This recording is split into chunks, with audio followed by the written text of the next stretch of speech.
Boas pessoal, em agosto a AMD lançou os seus novos processadores da série G, o Ryzen 5 5600G e o Ryzen 7 5700G. E na altura muita gente pensava que estes processadores nos iam salvar da situação extremamente complicada em que o mercado de componentes se encontrava. Mas será que estes processadores nos vêm a salvar mesmo? Tirando isto, aproveito também para dizer para subscreverem o canal. O canal está em crescimento, eu estou a apostar no crescimento do canal, com a vossa ajuda, como é claro, e assim também tentar trazer conteúdo interessante aqui ao canal.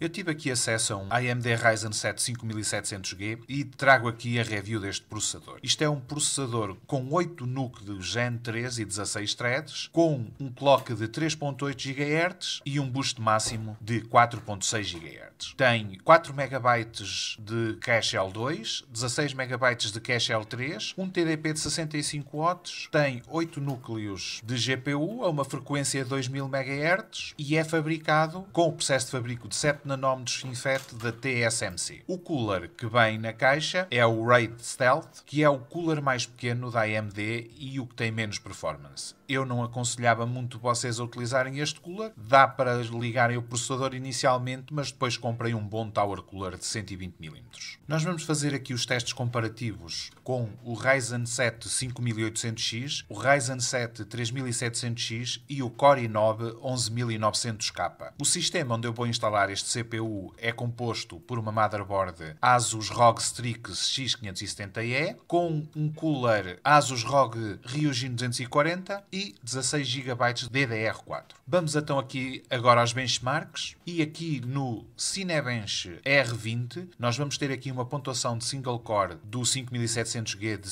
572, o 5800X 624, o 3700X 498 e o Core i9 11900K de 628. Esta pontuação situa-se um pouco abaixo do 5800X e do 11900K, mas acima do 3700X. Depois aqui em multicore vamos ter 5452 para o 5700G, 6040 para o 5800, 5862 para o Core i9 11900K e 4650 para o 3700X, o que faz com que este processador mais uma vez esteja abaixo do 5800X e do CPU da Intel e acima do 3700X. Depois aqui no 7-zip com desempenho total vamos ter uma pontuação de 90.204 e esta pontuação vai ser inclusivamente acima do 11.900K, um pouco abaixo do 5.800X, mas acima do 11.900K, o que é uma pontuação muito respeitável e que adivinha um bom desempenho deste processador em cálculos matemáticos. Depois passamos aqui para o CPU-Z e o CPU-Z em single core nós vamos ter aqui 640 pontos para o 5700G, que uma vez mais é um pouco abaixo do 5.800X e do 11.900K,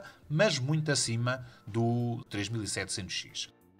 O que faz com que este processador seja uma boa opção em relação ao 7700X, mas já lá vamos. Depois aqui em multicore vai-se repetir a mesma coisa. Vamos ter o 5700G um pouco abaixo do 5800X e do 1900K, mas bem acima do 3700X. Este CPU tem bom desempenho, um pouco abaixo dos CPUs mais recentes e poderosos, tanto da Intel como da AMD, mas superior ao CPU de 8 cores da AMD da geração anterior.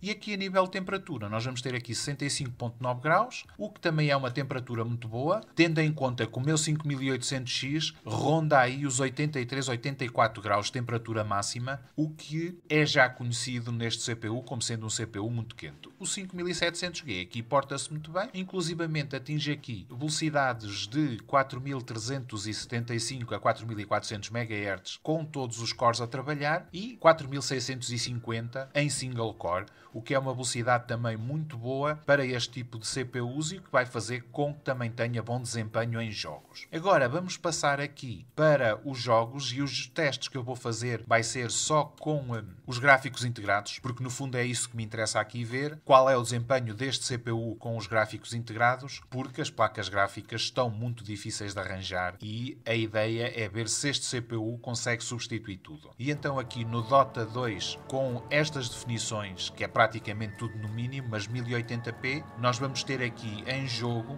120 frames. Isto está a bater no máximo, o que quer dizer que vocês podem aumentar as definições do jogo e mesmo assim terem umas jogabilidade ótima para este tipo de jogo. É um jogo leve, mas que poderá ser uma boa opção. Depois aqui no CSGO, nós vamos ter aqui com as definições quase todas em medium e com 1080p, um frame rate de entre 70 a 80 frames por segundo no exterior, e depois em interiores, aqui dentro deste prédio, vamos ter aqui um frame rate superior a 100 frames por segundo, o que também é muito bom. E vocês aqui neste jogo, se pretenderem terem mais frames, podem baixar as definições gráficas mais um pouco e conseguem ter aqui um frame rate excelente para jogarem este jogo até mesmo a nível competitivo, sem perderem pela componente gráfica. É um resultado interessante e que deixa adivinhar até aqui boas coisas.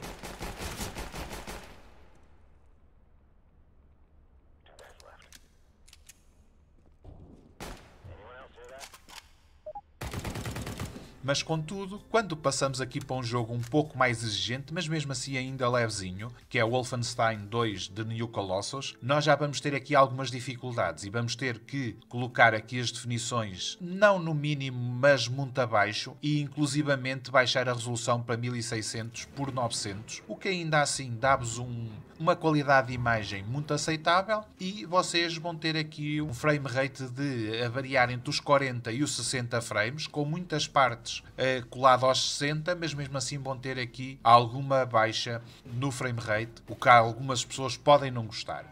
Se tiverem um monitor FreeSync, vocês podem ativar o FreeSync e aí compensar um pouco o stuttering e não notarem quebras na imagem e terem uma experiência de jogo um pouco melhor, mas ainda assim eu acho que aqui com este jogo a experiência não é muito má e conseguem jogar bem. Depois vamos passar aqui para um jogo que foi pedido por um subscritor, que é o Battlefield 2042, e aqui também vamos ter que baixar muitas definições. Não vamos ter hipótese, vamos ter que as baixar muito, e para jogar aqui a 1080p com tudo em low, praticamente tudo em low, nós vamos ter aqui um frame rate de 50, 45 a 50, não vai tocar nos 60 frames por segundo, o que vai ser muito complicado para jogar este jogo competitivamente, mas também, por outro lado, este jogo acho que não vale a pena, pessoal.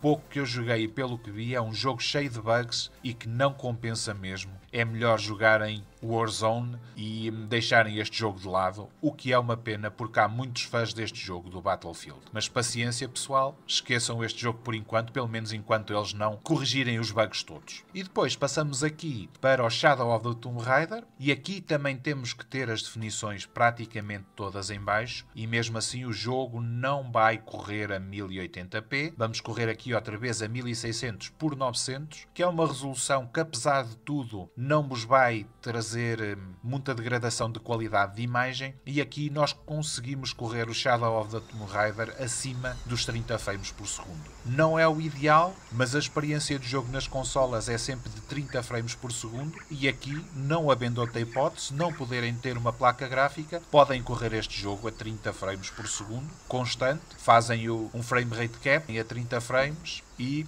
conseguem correr este jogo com uma fluidez aceitável e que vos vai permitir ter uma boa experiência com este jogo.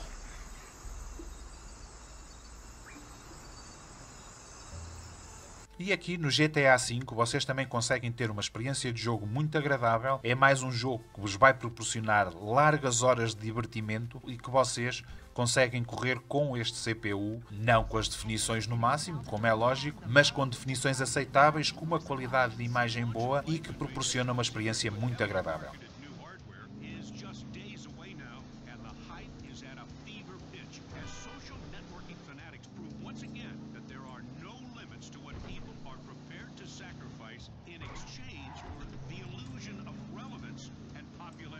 E agora vamos passar aqui para um outro jogo que não é costume aparecer em testes, mas eu decidi experimentar também, que é um jogo que já me proporcionou muitas horas de divertimento, que é o Street Fighter V, e aqui nós vamos conseguir jogá-lo com as definições em médio a 75% de 1080p, ou então diminuir até um pouco as definições e jogá-lo com uns gráficos um bocadinho piores, mas com os 60 frames por segundo, que é o que interessa neste jogo. Desta forma, nós vamos conseguir 60 frames por segundo no Street Fighter V, o que também é muito bom e vai-vos permitir, com um CPU que tem gráficos integrados, correr este tipo de jogos. Eu aqui já cobri alguns jogos diferentes, alguns mais pesados, outros não tanto. A gente com este processador não pode aspirar a correr os últimos jogos com uma fluidez aceitável, não há hipótese, mas ainda assim a biblioteca de jogos do PC é muito ampla e dá perfeitamente para vocês se divertirem com este CPU.